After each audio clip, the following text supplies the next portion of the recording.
Պարոն Հաջիևը հավաստիացրեց մեզ, որ ընթանում են ակտիվ բանակցություններ։ Եվ որ հայկական կողմը միշտ այդ հարցը բարձրաձայնում, այնպես որ նման պնդում է, ես կարծում եմ շատ սխալ է։ Այս ֆորմատում էլ է օրակարգում եւ հետո կնայեք ուղղակի վիդեոն տարբերակով կտեսնեք այդ թեման ինչքան ենք խոսել։ Նորից չանդրադառնանք։ Շատ քաղաքական ուժերի մոտ հասկանալի չի, դուք այնտեղ ինչով եք գնում զբաղվում։ Ինձ հետաքրքիր է ինչ որ տես կոնսուլտացիաներ մինչև մեկնել եղել են քաղաքական ուժերի հետ, հանդիպումներ, քննարկումներ։ Մենք առաջին փուլի ադրբեջանական կողմի գալուց հետո, հենց ես կարամ անձամբ իմ վրա օրինակը բերեմ, մեր վերլուծական կենտրոնը կազմակերպել է կոնսուլտացիաներ քաղաքացիական հասարակության, փորձագիտական համայնքի, քաղաքական ուժերի հետ։ Մենք հրավերներ ուղարկել ենք, ովքեր որ համաձայնվել են եւ ներկա են գտնվել, այդ քննարկումներին մասնակցել են։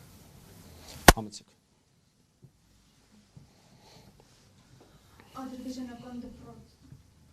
Ադրբեջանական դպրոցներում ատելության խոսքի քարոզը շարունակվում է, օրեր առաջ մամուլում հայտնվեց մի տեսանյութ, որտեղ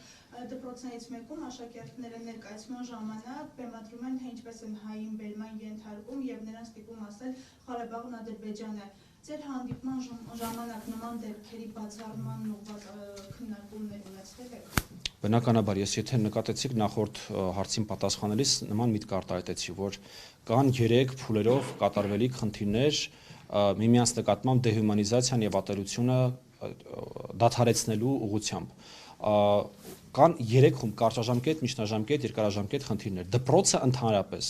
այս խաղաղաշինության գործընթացի մեջ ամենաերկարաժամկետ, ամենաբարդ խնդիրներից մեկն է, որտեղ այնտեղ կան պետական մոտեցումներ, այնտեղ կան մանկավարժների մոտեցումներ, այնտեղ կա դպրոցի ուրեմն քաղաքականությունի դեպ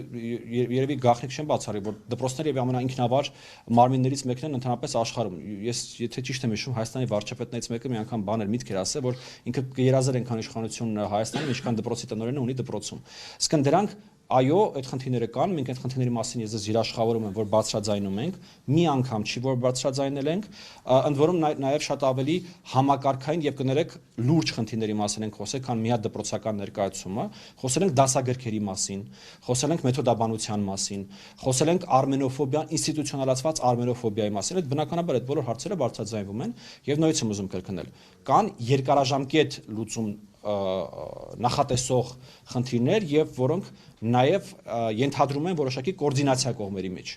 որովհետեւ այդ օրինակ դասագրքերի մեջ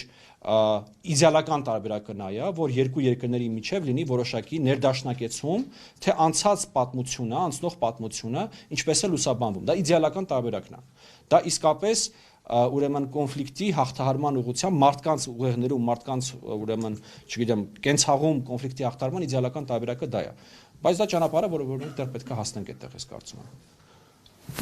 Համեցեք։ Աննա Կարապետյան, Gem News, Երևանյան հանդիպումից հետո հայտնել եք, որ պլանավորում եք խմբի համատեղ գործողությունների ծրագիր մշակել, ուզում եմ իմանալ ծրագիրի մշակման ինչ փուլում է եւ կոնկրետ որ ուղղություններով են, որ ոլորտներին են վերաբերվելու այդ գործողությունները։ Երկրորդ հարցը, պարոն Նավասարդյանը հարցազրույցներից մեկում նշել է, որ խմբի նախաձեռնության անդամները առաջարկություններ են մշակում տարբեր ուղղություններով խաղաղության պայմանագիր, ապա շրջափակում, սահմանամերձ բնակիչների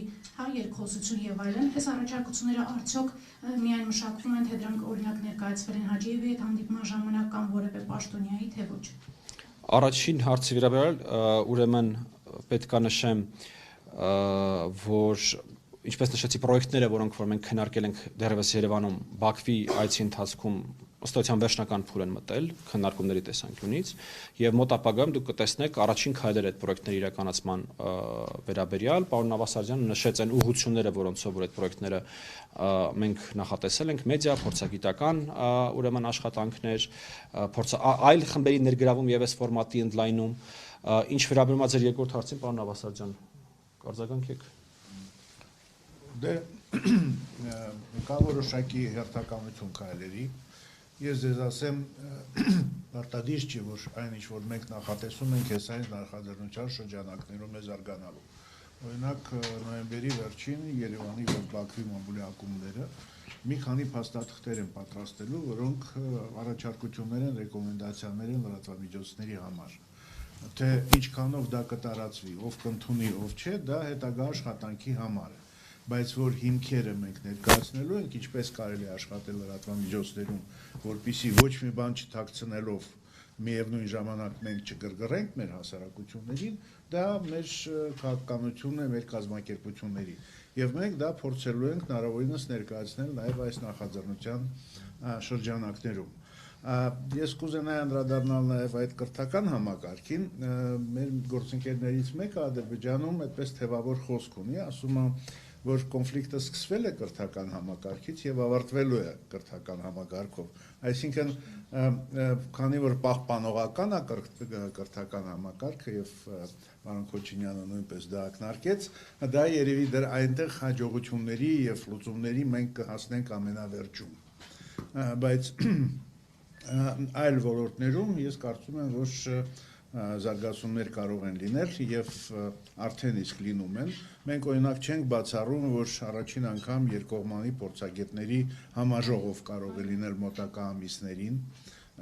հայ եւ ադրբեջանցի փորձագետների մասնակցությամբ, որտեղ այդ բոլոր հարցերը տարբեր պանելներում կարող են քննարկվել։ Այո, որտեղ այդ համաժողովը ոչ միայն քաղաքական հարցեր կքննարկել, այլ բնապահպանական, կրթական եւ այլն եւ այլն։ Այո։ Ես պատասխանել եմ։ Անվտանգության խորհրդի քարտուղարի հետ էին հանդիպել Երևանում փորձագետները եւ դուք Հիկմետ Հաջիևի կա որևէ պաշտոնյա, որ խմբերի աշխատանքները համակարգում է, այսպես համակարգողի դեր իրենք ունեն, թե պարզապես, այսինքն ըստ հերթականության նաեւ այլ պաշտոնյաների հետ հանդիպումներ են լինելու։ Նախ ինձ բավական լավ միտք այլ պաշտոնյաների հետ հանդիպումներ ունենալը, մենք դա նույնպես կառաջարկենք։ Ինչ վերաբերում է համակարգմանը, ես ձեզ ախր ներկայացրեցի ամբողջ պատմությունը, ամբողջ ձևաչափը, թե ոնց է իրականություն դարձել, եւ այդտեղից ինձ թվում է ակնհայտ է դառնում, որ որևէ համապետական համակարգման մասին տեղին չի խոսել, կան, ինչպես նշեցիք, խորհրդակցություններ պետական համակարգի հետ, ի վերջո ֆորմատը այս պայությամբ հնարավոր է դարձել միայն պետական աջակցության շնորհիվ, եւ եւս մեկ անգամ ուզում նշել, որ առնվազն մեր խումբը իր արչեւ այսպես նպատակ ասեմ, թե խնդիր է ասել դրան, որպեսզի դիվերսիֆիկացվի նաև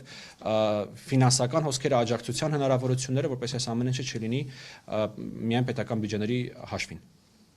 Այստեղ երևի պետք է ավելացնել, մենք բաց ենք թողել երևի այդ հանգամանքը, որ մեր գործընկերները Ադրբեջանի պատրաստ են գալ եւ հանդիպել նաեւ Հայաստանի լրատվամիջոցներին եւ Հայաստանի քաղաքացիական հասարակության ներկայացուցիչների հետ, այսինքն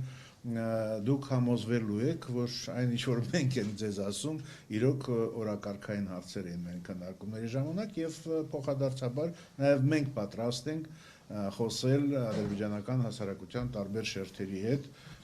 Ադրբեջանում։ Եվ ես կարծում եմ, որ շատ կարևոր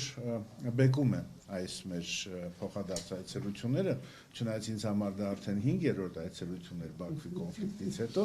բայց որպես երևույթ այն իհարկե առաջինն էր, եւ միգուցե դա նաեւ հնարավորություն կստեղծի, որ նաեւ պաշտոնական մակարդակով հանդիպումներ կլինեն Երևանում եւ Բաքվում, եւ օրինակ ես ակնհայտորեն զգացի Հիկմետ Հաջիևի ասածներից, որ ինքն էլ է պատրաստ հանդիպել հայկական լրատվամիջոցների եւ հայկական հասարակության ներկայացուցիչների հետ։ Այսինքն դրանք նորմալ մարդկային խոսակցությունների համար շատ կարեւոր հիմքեր են եւ հարթակներ են, որոնք պետք է զարգացնել եւ առանց որոնց կոնֆլիկտի հաղթահարումը հնարավոր չէ։ Եվ այո, մենք անելու ենք ամեն ինչ, որպեսզի հաջորդ այցերի ընթացքում լինի ավելի մեծ ներգրավվածություն մամուլի եւ նաեւ լինեն կոնտակտներ, ինչպես պարոն Նավաստազյանը նշեց, ադրբեջանցի փորձագետների եւ հայկական մամուլի միջեւ։ Դուք դեռևս հարց չեք տվել, համեցեք։ Հետո ձեզ կտանք։ Մերի Հակոբյան, Գիտինս հարցս վերաբերում է պարոն Մեդիքսեցյանին, քանի որ դուք նշեցիք, որ 10 տարի ուսումնասիրել եք Ադրբեջանը եւ ձեր պատկերացումները եղել են մամուլի տեղեկությունների հիման վրա։ Հիմա կուզեի նշեիք ինչպես է փոխվել ձեր պատկերացումները Ադրբեջանի մասին այնտեղ այցելելուց հետո եւ երկրորդ հարցը երևի Տիկին Սուլթանյանին կվերաբերվի, քանի որ մշակութային ժառանգությանն է վերաբերվում, չենք խոսում օրինակ վերադարձի իրավունքի մասին, քանի որ նշեցիք չեք անդրադարձել այդ հարցին, իսկ այդ պարագայում անդրադարձել եք մշակութային ժառանգության պահպանման վերաբերյալ հարցերին, քանի որ գերեզմաններ են քանդվում, վանքեր, եկեղեցիներ, կուզենք այդ հարցով եք։ Պարոն Մեդիքսեցյան, եկեք դուք ստեղ։ Պարոն Մեդիքսեցյան, ես ասեմ, ինչպես նշեցի, մենք նախ փոխանակվել ենք, դեռ առաջին հանդիպումներով ենք փոխանակվել, ուզում եմ սա նկատի ունենաք եւ ընդամենը երկու կողմն էլ 1.5-2 օր է ունեցել, իրար հետ անցկացրել ենք։ նորից եմ ասում, քարտեզագրել ներկայացրել ենք ընդհանուր ցանկը իրար հուզող հարցերի, բայց չենք ի վիճակի չենք անդրադառնալ բոլոր հարցերին, ուստի նշեցի եւ եւս մեկ անգամ վերահաստատում եմ, գերիների վերադարձի հարցը մեզ համար այդ բոլոր զգայուն հարցերից առաջնայինն էր, դրա վրա ենք կենտրոնացել։ Ես իհարկե ես պետք է ասել նա առաջինը ինչպես նշեցի, ինչու է կարևոր էս այցերը, որովհետև իսկապես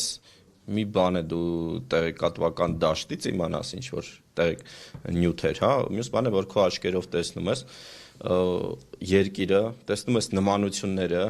նայեք դուք չեք կարող նմանությունները ուղղակի ծրագրավորել, որ հայերի այցելությունների ժամանակ մարդիկ իրանց պահեն շատ ծանոթ, դուք մեկ-մեկ նույնիսկ մոռանաք, դուք Երևանում եք, թե Բաքվում եք։ Իրոք մարդիկ նման են, հագնվելու ձևն է նման, շփվելու ձևերն են նման, իհարկե կան նաև տարբերություններ, դե խոհանոցը, երաժշտությունը եւ այլն, դա այն թեմաներից է, որ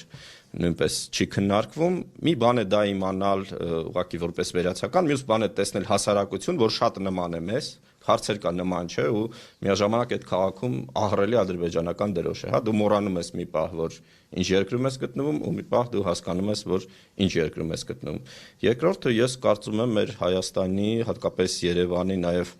քաղաքապետարանի աշխատողները, ընդհանրապես քաղաքական գործիչները պետք է այցելեն Բաքու, պետք է տեսնեն ընդհանրապես այդ երկրում կատարված ինֆրաստրուկտուրային աշխատանքները, մոդելը նաև որպես քաղաքաշինության, հետո գան Հայաստան ու մի քանի տարի առանց խոսալու սուսուփուս գլուխը կախարած աշխատեն, որովհետև մենք ինչու է կարևոր նաև այս շփումները, որովհետև այս վերացական դաշտ մտնելով, հակամարտություն գտնելով, նաև մեզ լավ զգալով, կներեք, որ անցնում եմ խոսակցական մակարդակի, մենք չենք հասկանում ինչ հասարակության հետ գործ ունենք, ինչ պետության հետ նաև գործ ունենք ու նաև միայն այդ տեղեկատվական դաշտում ինչ որ մի բան իրենք ասեցին, պետք է անպայման մենք ասենք, ինքնահաստատվենք, բայց իրականությունը գետնի վրա այս 30 տարում Ադրբեջանը շատ ավելի է փոխվել, քան Հայաստանը, ու սա նույնպես պատճառներից մեկն է, ինչու է Հայաստանը այս վիճակում գտնվում եւ ինչու է 2020-2023 թվականներին այս ամենը կատարվել։ Սա շատ կարեւոր է եւ այս վերացական փուչիկից մեր հայտնվել այդ իրականության մեջ ու փորձել նաև դասեր քաղել կատարվածից, որովհետև 30 տարի իսկապես Ադրբեջանը կառուցել է մի պետություն, այնտեղ կա իհարկե շատ մեծ թերություն, որը բոլորիս հայտնի է ինչն է, բայց այնտեղ կան նաև ձեռքբերումներ տարբեր բնագավառներում, որոնք մենք չունենք։ Սա նույնպես թույլ է տալիս հասկանալ, ինչու ենք մենք գտնվում այսօր այս վիճակում։